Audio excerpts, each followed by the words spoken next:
ಇವತ್ತು ಬಂದು 17 July 2025 Nifty 50ನಲ್ಲಿ ಏನಾಯಿತು, BSEನಲ್ಲಿ ಏನಾಯಿತು, ಸ್ಟಾಕ್ ಮಾರ್ಕೆಟ್ ಅಪ್ಡೇಟ್ ನೋಡ್ಕೊಂಬರೋಣ ಬನ್ನಿ. ನಿಫ್ಟಿ 50 ಇವತ್ತು ಕ್ಲೋಸ್ ಆಗಬೇಕಾದ್ರೆ ಸುಮಾರು 100.60 ಪಾಯಿಂಟ್ಸ್ಗಳ ಒಂದು ಇಳಿಕೆ ತೋರಿಸಿದೆ. ಅಂದರೆ ಕ್ಲೋಸ್ ಆಗಬೇಕಾದ್ರೆ 25,111.45 ಪಾಯಿಂಟ್ಸ್ಗಳಿಗೆ ಇವತ್ತು ಕ್ಲೋಸ್ ಆಗಿದೆ. ಹಾಗೆ ಸೆನ್ಸೆಕ್ಸ್ ನೋಡಿದರೆ ಸುಮಾರು 375.23 ಪಾಯಿಂಟ್ಸ್ಗಳ ಇಳಿಕೆ ತೋರಿಸಿ ಕ್ಲೋಸ್ ಆಗಬೇಕಾದ್ರೆ 82,259.24 ಪಾಯಿಂಟ್ಸ್ಗಳಿಗೆ ಇವತ್ತು ಕ್ಲೋಸ್ ಆಗಿದೆ. ಹಾಗೆ ನಿಫ್ಟಿ 50ನಲ್ಲಿ ಯಾವೆಲ್ಲ ಕಂಪ್ನಿಗಳ ಶೇರ್ಸ್ಗಳಲ್ಲಿ ಅತಿ ಹೆಚ್ಚು ಏರಿಕೆ ಆಗಿದೆ ಅಂತ ನೋಡೋದಾದರೆ ಕೆಲವೊಂದಿಷ್ಟು ಶೇರ್ಸ್ಗಳಲ್ಲಿ ಏರಿಕೆ ಇದೆ. ಟಾಟಾ ಕನ್ಸ್ಯೂಮರ್ ಪ್ರಾಡಕ್ಟ್ಸ್ ಶೇರ್ಸ್ಗಳಲ್ಲಿ ಸುಮಾರು 2.25% ಅಷ್ಟು ಶೇರ್ಸ್ಗಳಲ್ಲಿ ಇವತ್ತು ಏರಿಕೆಯಾಗಿದೆ. ಹಾಗೆ Tata Steel, Hindalco Industries, Trent, Titan, Cipla, Hero MotoCorp, JSW Steel, ONGC, Eicher Motors, Tata Motors, UltraTech Cement, Bajaj Auto, Adani Enterprises, Doctor's Reddy's Laboratories, Bajaj Finance, Grasim Industries ಮತ್ತು ಸನ್ ಫಾರ್ಮಾ ಈ ಶೇರ್ಸ್ಗಳಲ್ಲಿ ಇವತ್ತು ಏರಿಕೆಯಾಗಿದೆ.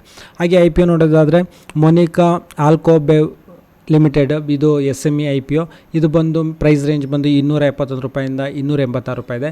ಮಿನಿಮಮ್ ಇನ್ವೆಸ್ಟ್ಮೆಂಟ್ 2 ಲಕ್ಷ ರೂಪಾಯಿ ಇದೆ. ಹಾಗೆ ಇವತ್ತು open date 16 July 2025, close date ಬಂದು 18 ಜುಲೈ 2025. ಇದರಲ್ಲಿ ಮಿನಿಮಮ್ ಇನ್ವೆಸ್ಟ್ಮೆಂಟ್ 2 ಲಕ್ಷ ಇರೋದ್ರಿಂದ ಮ್ಯಾಕ್ಸಿಮಮ್ ಇನ್ವೆಸ್ಟ್ಮೆಂಟ್ UPI ಇಂದ ಒಂದು 5 ಲಕ್ಷ ತನಕ ಇದರಲ್ಲಿ ಮಾಡ್ಬೋದು. ಸೊ ವಿಡಿಯೋ ನೋಡಿದ್ದಕ್ಕೆ ತಮಗೆಲ್ಲ ತುಂಬ ಧನ್ಯವಾದ. ಲೈಕ್ ಮಾಡಿ.